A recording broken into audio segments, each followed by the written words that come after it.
Hello, children. We are going to read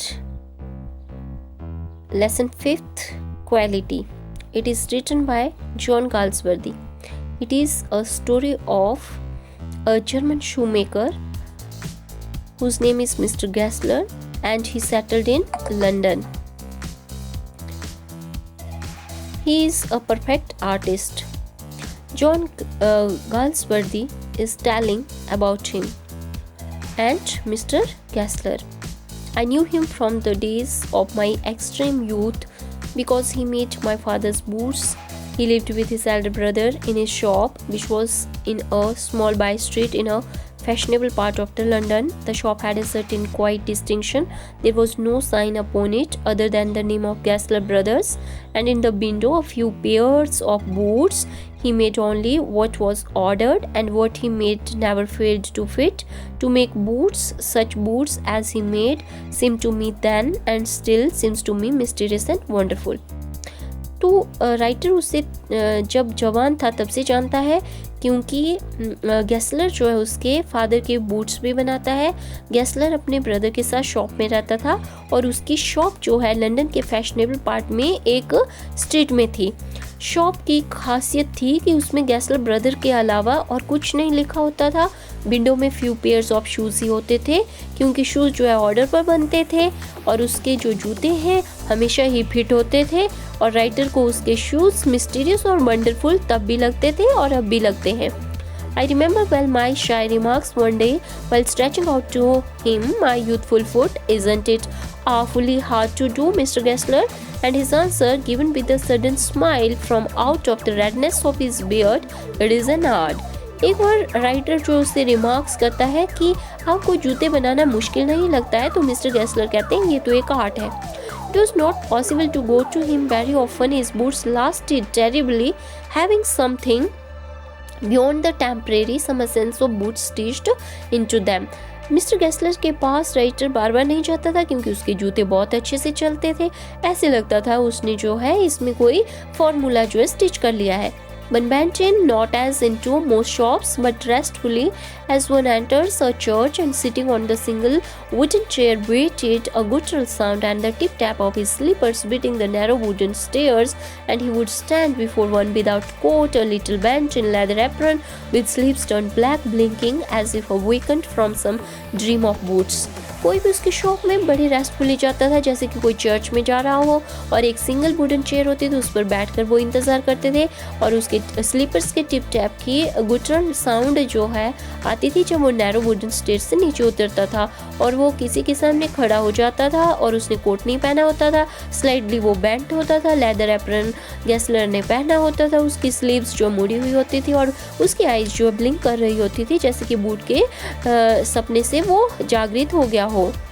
And I would say, "How do you do, Mr. Gessler? Could you make me a pair of Russian leather boots?" Without a word, he would leave me retiring whence he came, or into the other portion of the shop, and I would continue to rest in the wooden chair, inhaling the incense of his trade. Soon he would come back, holding in his hand a piece of gold brown leather with eyes fixed on it. He would remark, "What a beautiful piece." When I too had admired it, he would speak again, "When do you want them?" And I would answer, "Oh, as soon as you conveniently can." And he would say, "Tomorrow fortnight." Or if he were his elder brother, "I will ask my brother." और जब मैं उससे पूछता कि mister Gessler कैसे हो, क्या आप मुझे रशियन लेदर बूट्स के एक पेयर बना सकते हो, तो वो भी ना कुछ कहे वहीं चला जाता था जहाँ से वो आया होता था, या शॉप के पोर्शन में चला जाता था, और मैं वहीं वुडन चेयर पर आराम से बैठा हुआ उसकी ट्रेड की इंसेंस, उसकी स्मेल को सूंघ रहा होता था।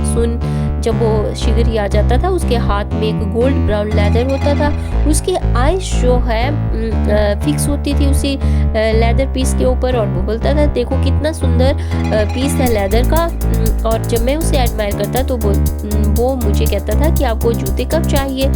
मैं उससे कहता था, "अरे जब भी आप कन्वीनियंटली बना सकते हो तभी दे देना।" तो वो कहता था कि अगले 15 दिनों में दे सकता हूँ। अगर उसका ब्रदर वहाँ होता था तो वो अपने ब्रदर से पूछ कर बताता था। Then I would murmur, "Thank you." Good morning, Mr. Gessler. Good morning, he would reply, still looking at the leather in his hand, and as I moved to the door, I would hear the tip-tap of his slippers going up the stairs to his dream of woods. तब जो है मैं धीरे से उसे thank you बोलता और उसे गुड मॉर्निंग करके जब मैं दरवाजे की तरफ जाता तो वो भी रिप्लाई करता था, गुड मॉर्निंग बोलता था, लेकिन वो लेदर से अपने सिर को नहीं उठाता था। और जब मैं दरवाजे पर पहुंचता था तो वो उसके स्लीपर्स के टिप टैप की आवाज़ फिर से आती थी, तो वो अब सीधे चढ़कर ऊपर जाता था अपने ऊँट के सपनों के संसार में। I cannot forget that day on which I had occasion to say to him, Mr. Gessler, that last pair of boots, which, you know. He looked at me for a time without replying, as if expecting me to withdraw or qualify the statement. Then I said, then he said, it shouldn't have creaked. I did, I am afraid. You got them back before they hung themselves. I don't think so. And that he lowered his eyes as if hunting for memory of those boots, and I felt sorry I had mentioned this great thing. Send them back, he said. I looked at them.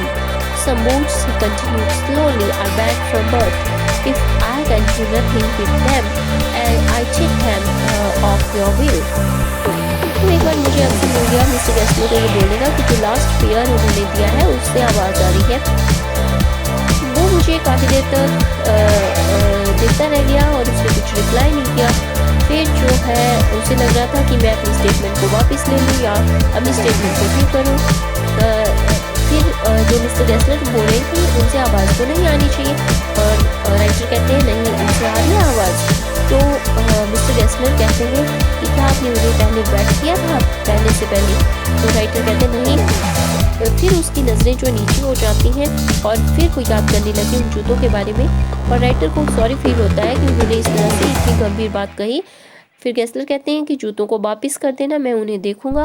और फिर कहते हैं कि कुछ जूते जो है पहले से ही ख़राब होते हैं, उन्हें वापस कर देना अगर मैं कुछ कर सकता हूँ, नहीं तो मैं तुम्हारे बिल से पैसों को कम कर दूंगा।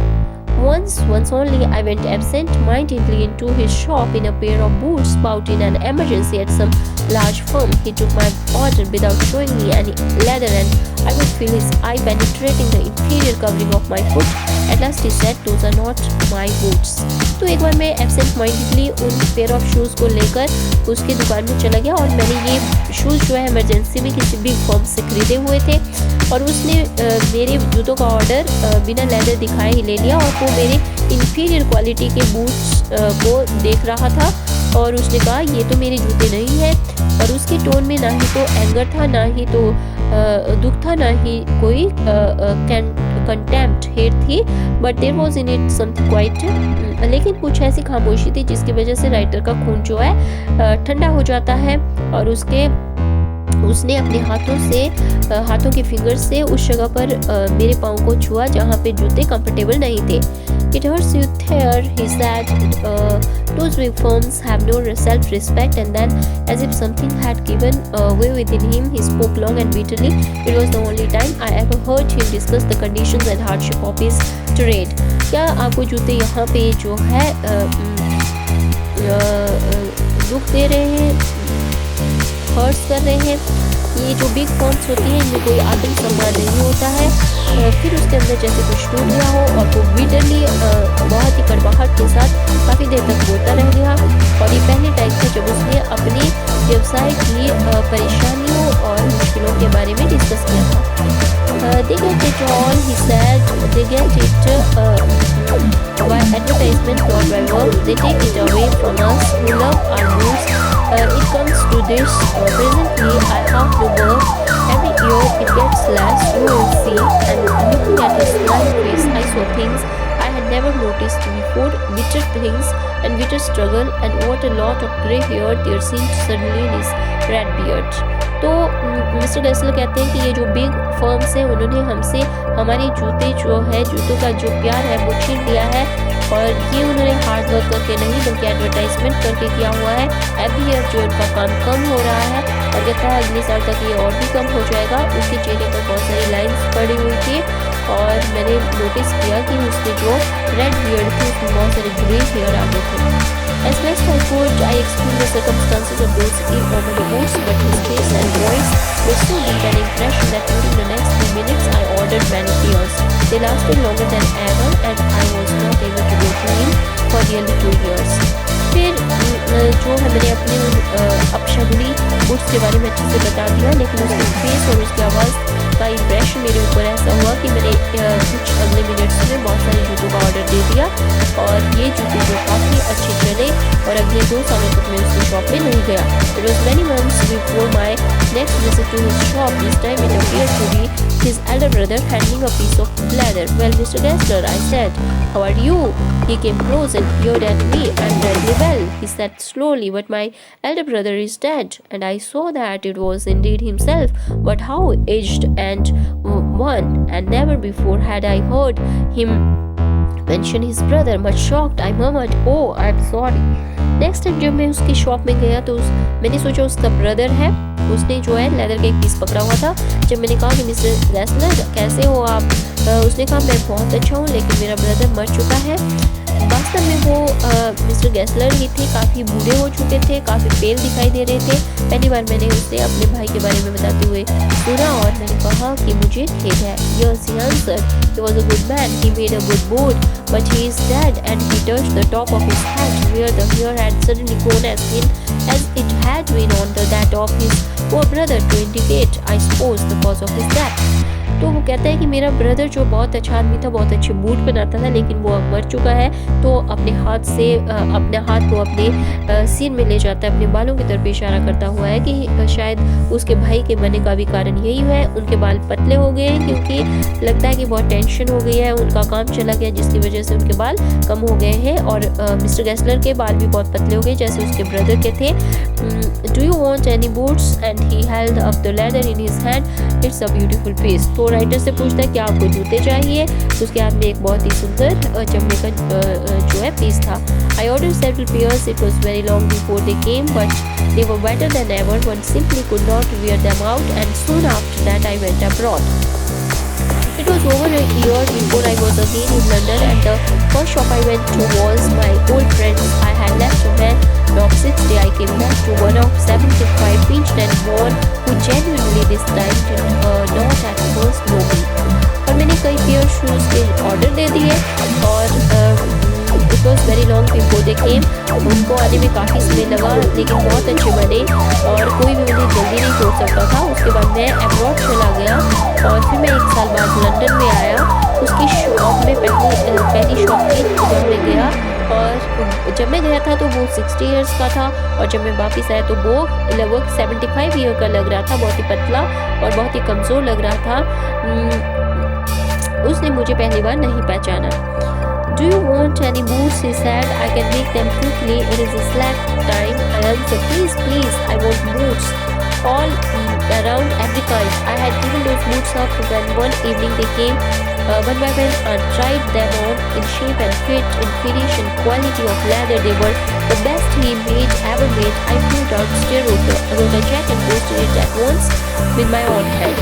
तो वो राइटर से पूछता है कि आपने जूते बनवाने हैं और मैं बहुत जल्दी बनाऊंगा क्योंकि मंदी का टाइम चला हुआ। मैंने कहा हाँ मैं हर प्रकार के जूते बनाना चाहता हूँ। और फिर मैंने उनकी आशा छोड़ दी, लेकिन एक इवनिंग को वो जूते आ गए। मैंने जब ट्राई किए तो बहुत ही अच्छे थे, फिनिश थे, क्वालिटी अच्छी थी लेदर की, और मैंने अपने हाथों से चेक लिखा और उसके नाम से जो है पोस्ट कर दिया। A week later, passing the little street, I thought I would go in and tell him how splendidly the new boots fit. But when I came to where his shop had been, his name was gone. I went in very much disturbed. In the shop, there was a young man with an English face. Mr. Gaskell in? I said. No, sir, he said. No, but we can attend to anything with pleasure. We have taken the shop over. Yes, I said. But Mr. Gessler, oh, he answered, dead. But I only received these boots from him last Wednesday week. तो एक दिन में जब उसकी गली में गया तो मैंने सोचा कि मैं उसे बताऊँ कितनी शानदार तरीके से मुझे फिट हुए हैं। जब मैं अंदर गया तो वहाँ एक इंग्लिश फेस वाला इंसान था और मैंने पूछा गैसलर? वो कहता है कि नहीं गैसलर तो नहीं, हमने ये दुकान खरीद ली है और हम आपके ऑर्डर्स को बड़ी खुशी से ले लेंगे। परंतु मैंने कहा ठीक है लेकिन गैसलर कहाँ है? तो बोलते गैसलर तो मर चुका है। और मैं बहुत हैरान होता हूँ। और मैंने कहता है ये जूते तो मैंने पिछले वेडनेसडे को ही खरीदे हैं। He said, poor old man starved himself. Slow starvation, the doctor called it. You see, he went to work in such a way, would keep the shop on, wouldn't have a soul touch his boots except himself. When he got an order, it took him such a time. People won't wait. He lost everybody, and there he would sit going on and on. I will say that for him, not a man in London made a better boot. But look at the competition. He never advertised. Would have the best leather too and do it all himself. Well, there it is. What could you expect with his ideas? तो वो बैठा रहता था, काम करता रहता था। जब भी उसको ऑर्डर आते थे तो वो लगातार काम करता रहता था। और कोई भी लोग जो है उसके शूज़ को तो टच नहीं करता था एक्सेप्ट उसके, क्योंकि जब भी उसको जूतों का ऑर्डर दिया जाता उसको काफ़ी स्मेल लग जाता था, लोग वेट नहीं कर पाते थे। और उसने हर एक ग्राहक को खो दिया था। वो काम करता रहता था। लंदन में उसके बराबर तो कोई जूते नहीं बनाता था, लेकिन उसका कॉम्पिटिशन देखो, वो एडवर्टाइजमेंट बिल्कुल नहीं करता था, जबकि वो अच्छी क्वालिटी का लेदर भी यूज़ करता था। और उसके आइडिया का क्या कर सकते हैं। बट स्टारवेशन, राइटर पूछता है लेकिन भूख से क्यों मर गया। That may be a bit bloody as the saying is, but I told myself he was sitting over his boots day and night to the very last. You see, I used to watch him, never gave himself time to eat, never had a penny in the house, all went in rent and leather. Now how he lived so long, I don't know. He regularly let his hair go out. He was a character, but he made good boots. Yes, I said he made good boots. तो English में उससे writer से कहता है कि उसकी मौत शांति से हुई, जैसे कि एक कहावत है। और वो दिन रात मेहनत करता रहता था और अंतिम समय तक, और मैं उसे देखा करता था। वो कभी खाने के लिए समय नहीं देता था, उसके घर में पैसे नहीं होते थे। सारा पैसा जो है किराया चुकाने में, जो शॉप का किराया है और लेदर में ही चला जाता था। मुझे समझ नहीं आता कि इतने लंबे समय तक वो जीवित कैसे रहा। उसकी एनर्जी जो है जाती रही, परंतु वो बहुत ही अच्छे कैरेक्टर का आदमी था, बहुत अच्छे बूट्स बनाता था। तो राइटर कहता है हाँ, वो बहुत अच्छे जो है शूज़ बनाता था। That's all about the story. Thank you very much.